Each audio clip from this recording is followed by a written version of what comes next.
गए हैं, जोर से कह दीजिए या रसूल अल्लाह। वो तो अल्लाह का करम है आप खामिल का कि वो लोगों को बेदार रखते हैं, लोगों को बेदार रखते हैं। और बाज वक्त इतना ज्यादा हो जाता है कि लोग बेजार भी हो जाते हैं। तो बस ये आखिरी बात है, जैसे आप कहीं शहर में जाएं या आपके रिश्तेदार आपके अजीज़ो अकारीब इधर उधर रहते हैं, उनको आप ये बात जरूर बताइएगा, ये आखिरी बात जरूर याद रखिएगा, इसको अपने दिल से लगाइएगा, दूसरों तक पहुंचाइएगा। मस्जिद में गए, देखा कि वो शख्स जो है उसकी आदत और उसका अंदाज वो गैर मजहब यानी देवबंदी वहाबी से उसका तरीका और तर्ज मिलता जुलता नजर आ रहा है। किसी अकलमंद ने आपसे कहा मत पढ़ो इसके पीछे नमाज, क्योंकि ये देवबंदी है।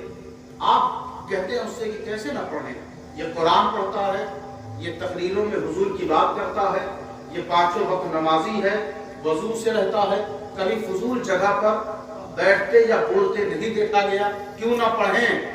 तो अब जो सुन्नी समझाने वाला है वो सुन हो जाता है, वो कहता है अब इसे कैसे समझाएं, ये तो कह रहा है कभी हुजूर की इसने गुस्ताखी नहीं की, कभी खुल्लम खुल्ला इसने बकवास नहीं किया, तो हम इसके खिलाफ क्यों जाएं, इसके पीछे नमाज पढ़ने में हर्जी क्या है। तो अब एक आयत करीमा है, उसी आयत करीमा से हम इस्तिदलाल करते हैं और मज़हब हक अहले सुन्नत वल जमाअत का आपको इसके बारे में बताते हैं कि इससे सच्चा पक्का और मजबूत कोई मजहब है ही नहीं,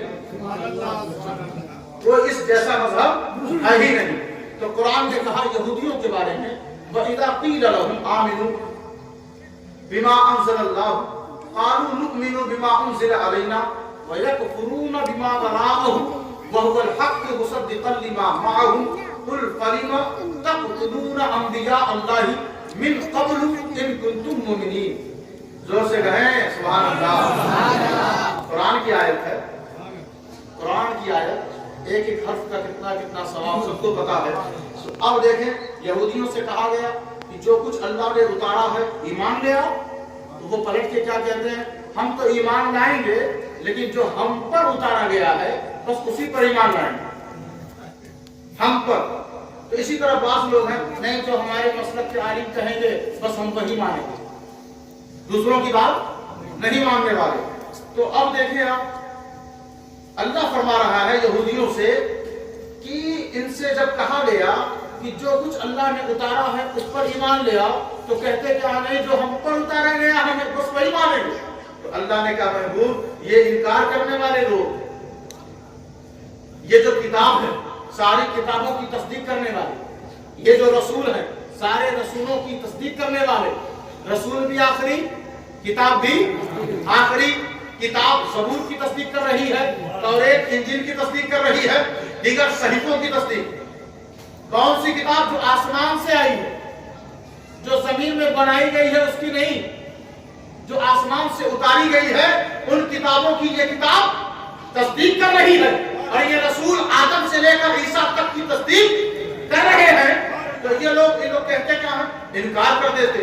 अल्लाह ने कहा महबूब आप भी हक किताब भी हक, आप भी हक किताब भी हक, मेरा दीन भी हक, मैं भी हक, मैं भी हक, और जो हमको माने वो भी हक, वो भी हक।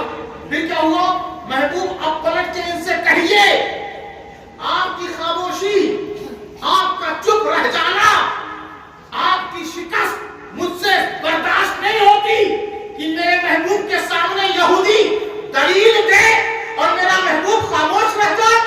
अल्लाह को गवारा नहीं कि उसका महबूब हार जाए, उसका महबूब हार जाए। काकुल फलिमा तक़तुलून अंबिया अल्लाह, महबूब कह दीजिए इन यहूदियों से कि फिर इससे पहले तुम लोगों ने अल्लाह के नबियों को क्यों कत्ल किया? इससे पहले तुम लोगों ने अल्लाह के नबियों, अगर तुम मोमिन हो तो इससे पहले अल्लाह के नबियों को क्यों कत्ल किया? इससे पहले अल्लाह के नबियों को क्यों कत्ल किया? क्यों कत्ल किया? कितनी बड़ी दलील अल्लाह ने दिलवाई। होश उड़ गए, कह रहे थे नहीं जो हम पर उतारा गया बस हम उसी को मानेंगे, تو کہا جب ماننے کا تم کہہ رہے ہو تو پھر جو رسول نبی تم پر اتارے گئے ان کو کیوں قتل کیا؟ بات سمجھ گئے ہماری؟ کیوں قتل کیا؟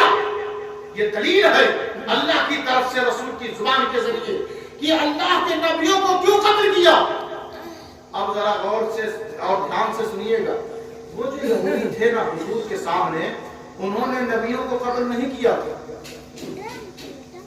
نبیوں کو وہ تو تھے ہی نہیں، لیکن ان کے باپ دادا تھے، ان کے پروج تھے، ان کے اجداد تھے جنہوں نے نبیوں کو قتل کیا۔ ان کا قصور یہ ہے حضور کے زمانے کے یہودیوں کا کہ یہ اس عادت سے اور ان یہودیوں کے طریقے سے یہ لوگ بھی راضی ہیں، یہ لوگ بھی راضی ہیں، اس لیے ان کو بھی اسی زمرے میں، اسی جماعت میں اللہ شمار کر رہا ہے کہ جس طرح وہ یہودی تھے اسی طرح یہ بھی ہیں، یہ بھی ہیں۔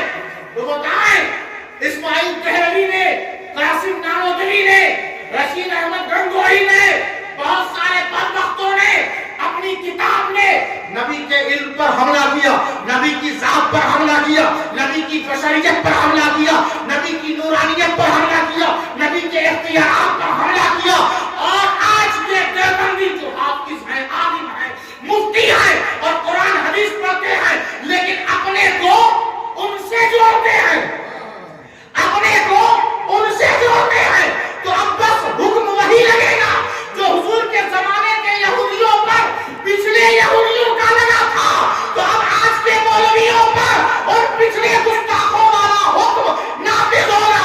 جس طرح وہ گستاخ تھے اسی طرح یہ بھی خاموش گستاخ ہیں، ان کے پیچھے بھی نماز نہیں ہوگی۔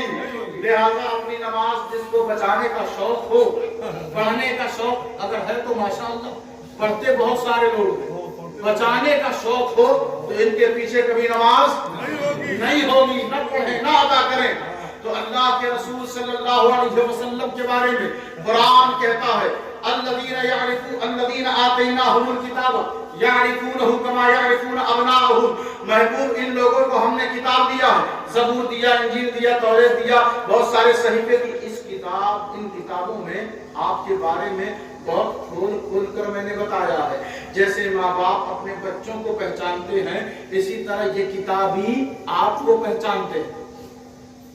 بیٹا کون سا ڈریس پسند کرتا ہے ماں باپ جانتے ہیں، بیٹا کیا کھانا پسند کرتا ہے ماں باپ جانتے ہیں، بیٹا کا مزاج کیسا ہے ماں باپ جانتے ہیں، بیٹا سوتا کب ہے اٹھتا کب ہے ماں باپ جانتے ہیں، بیٹے کو کون سی چاکلیٹ پسند ہے ماں باپ جانتے ہیں۔ اسی لیے اللہ نے ایسی مثال دی، کہا یہ یہودی یہ عیسائی آپ کو ایسے جانتے ہیں جیسے ماں باپ اپنے بچوں کو پہچانتے ہیں، ماں باپ اپنے بچوں کو پہچانتے ہیں، ایسے یہ پہچانتے ہیں، لیکن بس آپ پر ایمان نہیں لاتے، ایمان نہیں لاتے۔ یاد رکھیں حضور پر ایمان لانے والے خوش نصیب ہیں، اللہ کی معرفت انہی کو ملتی ہے جن کو حضور کی معرفت مل جاتی ہے۔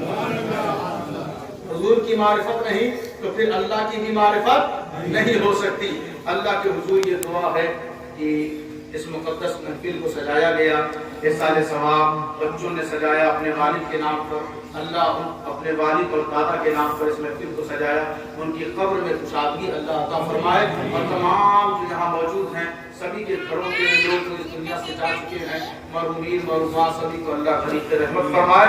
وما علینا الا البلاغ المبین، کھڑے ہو کر سلام کریں۔